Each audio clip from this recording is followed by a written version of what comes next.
Today I'm going to give you a quick demonstration about how to give subcutaneous fluids to your cat.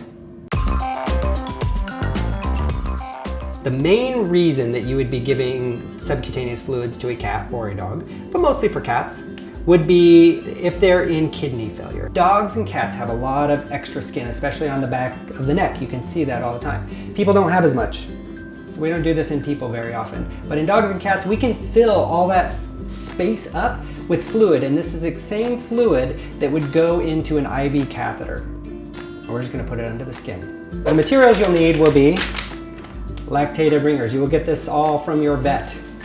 Where's the open? It says peel right here, so I know which side to peel it on. Not the side I was trying, the other side. And needles. What you're gonna have to do is open this and put this part in. Like that. This comes off, bump, like that. Just gets right into there. That's it, just like that. Now when you turn it over, all this will flow out. It fills up that little part here. We're gonna put this down here so it doesn't leak out. You can see there's just a little bit of fluid in there. We want this about halfway. Give a little squeeze and it fills it back up. Squeeze, it fills it up. We happen to have stands here, so I can go up on the stand, sit up high. This all works with gravity, so we need this to be up higher than the cat. If the cat was higher than the bag, it wouldn't flow. It would flow the other direction, and you would suck all the fluid out of your cat. You wouldn't do that, but it wouldn't flow. This is the end that the needle goes on. These are the needles. They're 18 gauge, and they're pretty good sized needles. So the needle, you're gonna twist this, and that part comes off, then you've got the end of the needle. That comes off. This goes on the end, and you twist it on, like that. It's very sharp. Even though it's big, it doesn't hurt very much. And we want it big because the bigger opening makes the fluids go in faster, the less time your cat has to sit there, which is honestly the part that they really hate.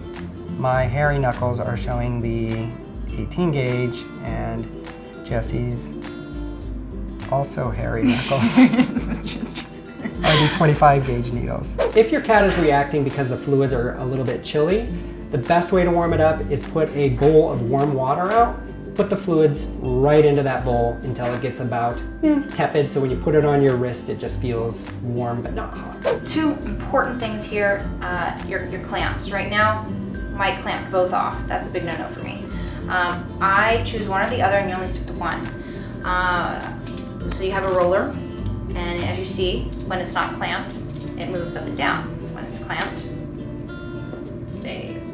This is more of a challenging one. You need some more finger dexterity.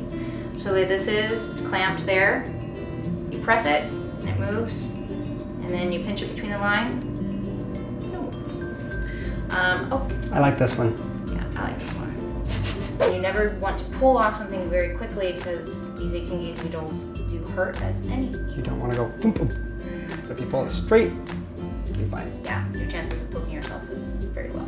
The way you know how much to give, your vet will tell you how many cc's they want to give, whether it's 100 or 200 or 150. And you know that by the bag. If you're giving 100, it would go down to the one. And then if you're giving 150, it would go down to the next one. So, because each of these little dashes are 50. Each little dash is 50, big dash where it says 1, 2, that's 100, 200. I always use the shoulder blades as a marker when you're making your, I call it a pup tent, when you're picking up the skin, and you're gonna be going right in. So your shoulder blades slant down, and so I use my fingers to slant down, create the tent, and then I have a lot of people just feel that, that tent to see where you're going, and a lot of people feel uncomfortable, like they're gonna poke into the shoulder blades, or they're gonna poke down into the muscle. Right. And the best thing that I always say is you're gonna go straight. You're just gonna straighten, you're not gonna angle up, you're not gonna angle down. You're gonna go straight in, and that should prevent any of that from happening. I will poke it a couple of times with my finger.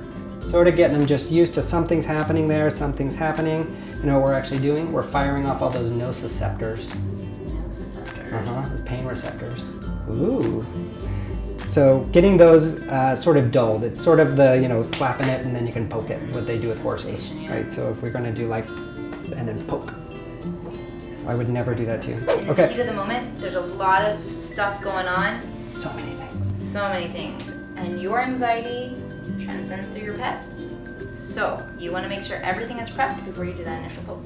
Is that why your animals are so anxious? Totally. If you need to have 2 people, it can help to have somebody just sort of distracting, and you're gonna make your little tent, pick it up, find your little spot in there, and just slide it right in. And we are.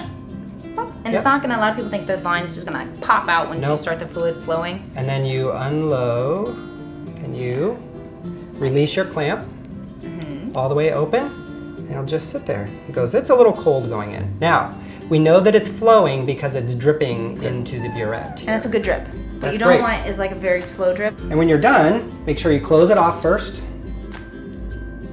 and then you just You Fine. pinch right where the needle was, and pull it out. pull it out, and hold off for just a second. Yep, that's it. So if you're wiping with a towel and you see a little bit of blood on the towel, that's okay, don't worry about it.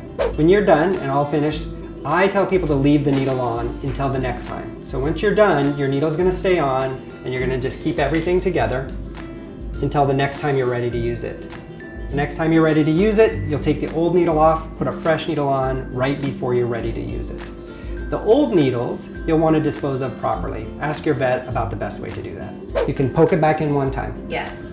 After that, I say give it a rest. We'll come back at a later point. Because if you get into like being determined, it's not gonna go well. It's not. And you're gonna want to change the needle at that point. Yes.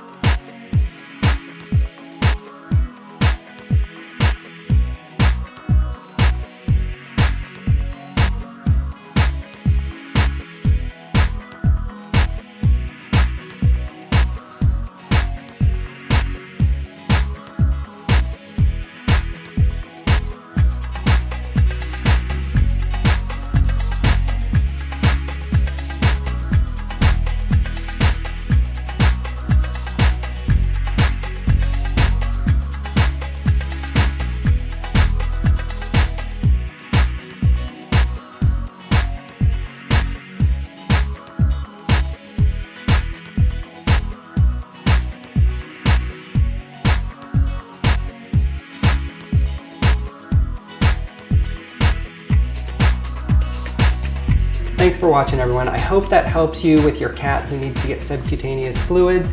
Be sure to subscribe and tell all your friends.